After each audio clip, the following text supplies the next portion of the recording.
Գյուրջան Կասկադ 60 ամիս փուլային վճարում բազմաթիվ առավելություններ։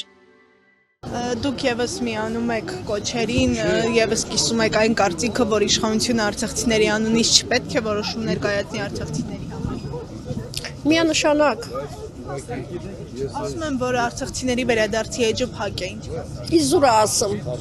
Արցախի էջը իք չի հիմնադրել, որ ասի էջը փակված է։ Մենք չենք ընդունում, որ ինչ որ մի ոչնչություն ասի Արցախի էջը փակված է։ Արցախի էջը չի փակվելու, չի էլ փակվելու։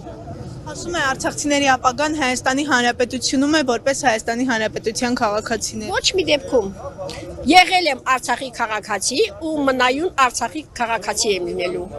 Մինչև կյանքիս վերջ։ Ինչ սպասելիքներ ունեք այսօրվա ակցիայից, որևէ բան կփոխվի։ Եթե ոտքի կանգնեք կփոխվի։ Փաստորեն հայ ազգի այսքան մարդկանց կյանքը մի աննորմալի ձեռքում է գտնվում։ Եթե այդ աննորմալը հեռացվի, իհարկե, եւ Արցախի վերադարձ կլինի, եւ Հայաստանում խաղաղություն կլինի։ Հայ ազգը կապրի որպես հայ, ոչ թե թուրքական ինչ որ, չգիտեմ, ինչ որ առևտրի տեսակետից, չգիտեմ, ոնց ասեմ, ոնց բացատրեմ, որ այս թուրքական ծրագրերից հեռու կմնա։